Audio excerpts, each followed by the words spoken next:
1절부터 10절까지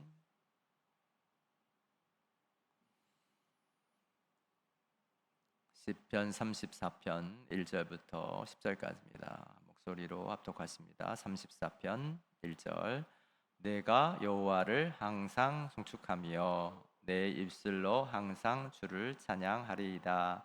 내 영혼이 여호와를 자랑하리니 공고한 자들이 이를 듣고 기뻐하리로다. 나와 함께 여호와를 광대하시다 하며 함께 그의 이름을 높이세. 내가 여호와께 간구하매 내게 응답하시고 내 모든 두려움에서 나를 건지셨도다. 그들이 주를 앙망하고 광채를 내었으니 그들의 얼굴은 부끄럽지 아니하리로다. 이 공고한 자가 부르짖음에 여호와께서 들으시고 그의 모든 환난에서 구원하셨도다. 여호와의 천사가 주를 경외하는 자를 둘러 진치고 그들을 건지시는도다. 너희는 여호와의 선하심을 맛보아 알지어다. 그에게 피하는 자는 복이 있도다. 너희 성도들아 여호와를 경외하라. 그를 경외하는 자에게는 부족함이 없도다. 젊은 사자는 궁핍하여 줄일지라도 여호와를 찾는 자는 모든 좋은 것에 부족함이 없으리로다. 아멘. 기도하십니다. 하나님, 오늘도 예수 앞에, 예수 안에, 예수를 위하여 전에 있게 하시니 감사합니다. 오늘도 부족한 종은 십자가 뒤에 감추시고 오늘도 이 하루를 우리의 인생을 지으시는 주의 말씀이 우리도 공급되게 하옵소서. 예수님의 이름으로 기도드립니다. 아멘. 오늘 이제 시편 34편입니다. 우리가 시편을 읽을 때에 그 시편이 150편이 그냥 이렇게 오로로로로 이렇게 이제 있는 것 같아도 그 이렇게 나름대로 구성이 이렇게 있습니다. 그래서 그 우리가 성경 이렇게 보면은 시편이 1권, 2권, 3권, 4권, 5권 이렇게 이제 분할이 되어 있는 거를 이제 이렇게 발견하게 되고, 그다음에 이제 각 이제 주제가 있어요. 그렇게 이제 되어 있고, 그다음에 이제 시편이 대체적으로 그 앞뒤의 그 맥락을 이으려고 다 그렇지는 않습니다. 그렇지만은 이렇게 앞에 시편과 연결되는 주제를 놓고 다음 시편을 연결하는 이제 그런 구조로 되어 있어요. 그래서 저희가 어제는 여호와의 인자하심에 대해서 이렇게 살펴보았는데, 오늘 이제 34편에 가면은 그 인자하심이 어떻게 구체적으로 다윗의 인생에 경험되는가, 이제 이런 주제를 이제 이렇게 살필 수 있거든요. 34편의 표제어를 이제 한번 읽어보세요. 표제어 같이 시작. 다윗이 아비멜렉 앞에서 미친 채 하다가 쫓겨나서 지은 시, 이렇게 되어 있죠. 그러니까 요 이제 배경은 이제 다윗이 사울 왕을 피해서 도망 다닐 때 이제 피하다 갈 데가 없으니까 적국 블레셋에 가는 거죠. 그래서 가드라고 하는 도시의 왕인 이제 아비멜렉에게 나 좀 이렇게 좀 보호해 주세요, 그렇게 하는 거예요.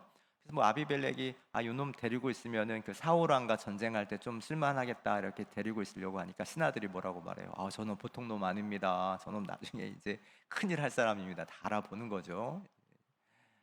그래서 다윗이 어떻게 해요? 미친 사람처럼 침을 막 질질 흘리면서 문고리를 잡고 막 얼마나 사실 그 마음이 참 그래요. 그래서 겨우겨우 이제 그 아기스의 소나기에서 벗어나는 이야기가 배경이에요.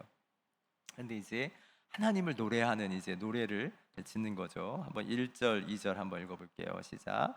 내가 여호와를 항상 송축하며 내 입술로 항상 주를 찬양하리이다. 내 영혼이 여호와를 자랑하리니 공고한 자들이 이를 듣고 기뻐하리다. 그래서 기쁨의 노래를 부르는 거예요. 송축하다는 이제 감사하며 찬양하다, 이런 의미가 있는데, 하나님 감사합니다 하고 찬양하는데, 가만히 이렇게 묵상해 보면은 이게 무슨 그렇게 감사할까? 막 지금 막 쫓겨다, 물론 뭐 소나기에서 벗어났으니까 감사하긴 한데 그 막 미친 사람 흉내를 내면서 그렇게 살아야 하는 이제 다윗의 곤고함 가운데에 하나님을 찬양한다, 이걸 볼 수 있는데, 이 시에서 이제 한번 말씀드릴 거는 이 시가 전체가 22절이죠. 그렇죠. 그래서 이제 22절 이렇게 나오면은 좀 주목해 보아야 될 필요가 뭐가 있냐면 히브리어의 알파벳 숫자가 22개입니다. 그래서 이 시도 34편도 정확하게 알파벳의 순서를 맞춰서 가장 첫 글자를 그 A, B, C, D에 다 맞춰서 시를 짓는 거예요. 그래서 이런 시는 딱 보고 있으면은 그 자체가 하나의 예술 작품처럼 제가 그렇게 보인다고 말씀드렸죠. 그런데 시를 그렇게 짓는 이유가 있어요. 그냥 시를 그냥 보는 순간에 하나님의 섭리와 질서를 느끼게 하는 거예요. 시가 가지고 있는 다른 차원의 그 메시지인데, 그러니까 하나님의 일하심은 질서와 조화가 있다는 거예요. 그걸 다윗의 지금 삶에 적용해 보세요. 고난 당해요. 피해 다녀요.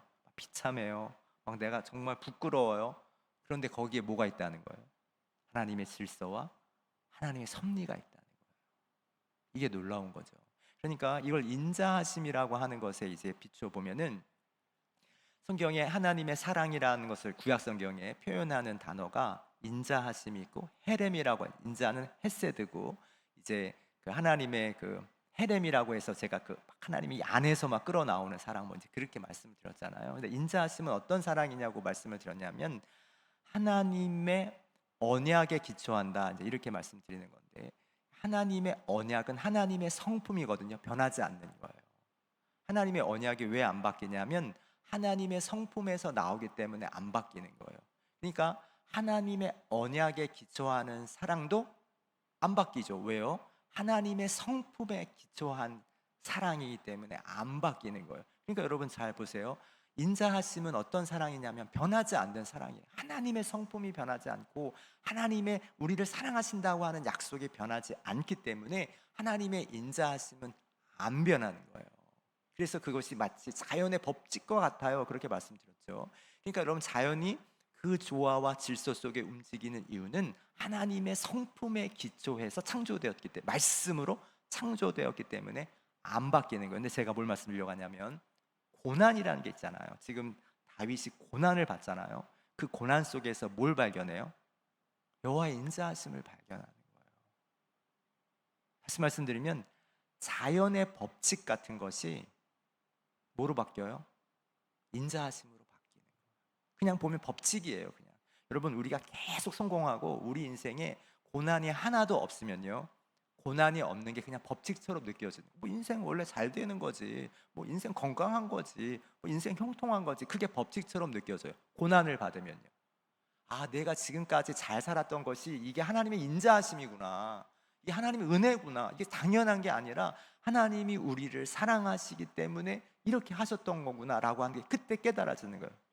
법칙이 인자하심이 되는 거예요. 그래서 여러분, 고난 안 당하고 살은 사람들 한번 여러분 혹시 계신지 모르지만은 뭘 몰라요? 하나님의 인자하심을 몰라요. 그래서 하나님 우리 인생에 뭘 주세요?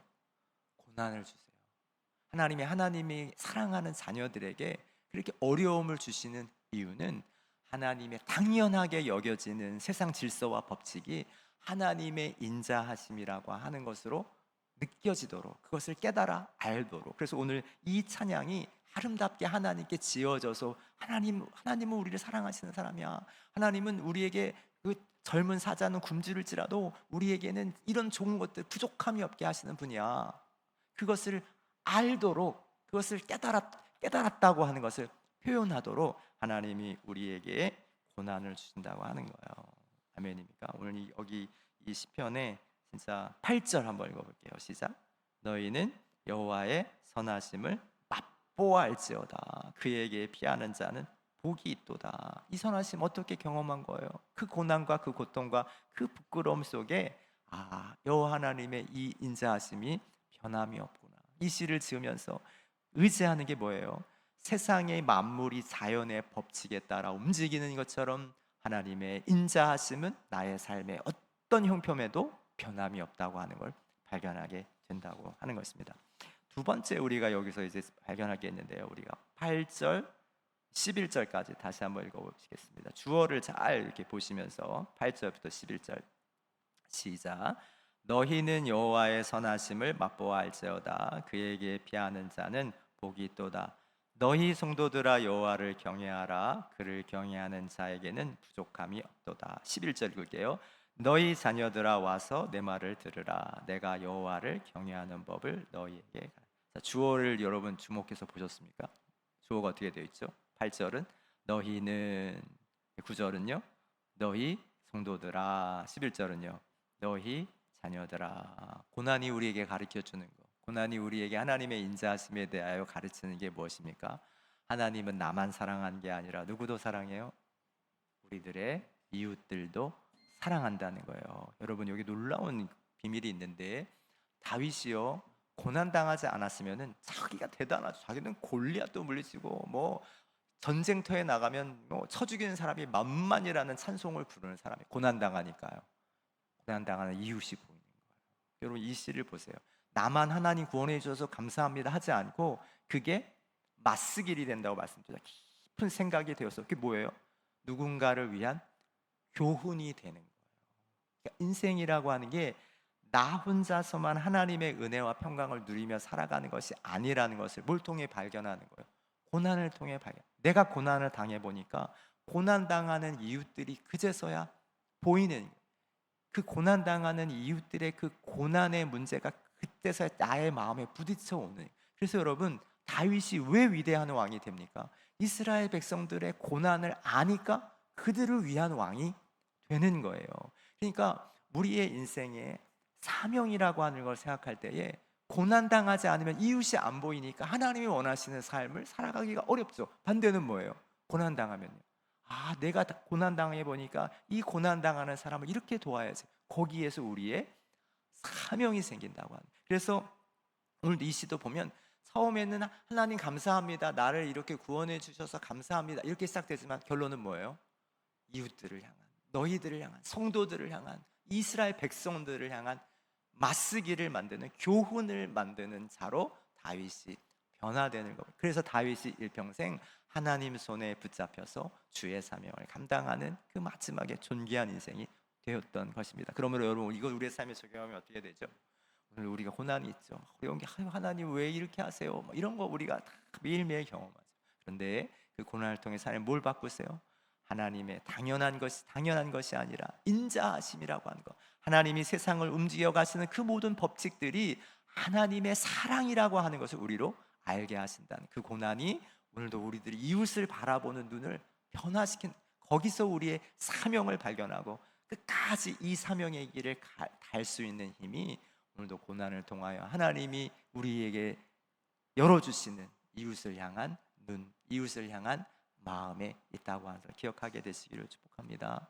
오늘 저와 여러분의 하루가 어두움을 밝히는 빛, 세상에 하나님의 생명의 맛을 나타내는 소금, 오늘도 빛과 소금이 되는 오늘 저와 여러분이 다 되시도록, 오늘도 여러분의 삶의 자연의 법칙이 인자하심으로 오늘도 여러분의 고난이 사명으로 변화되게 되시길 축복합니다.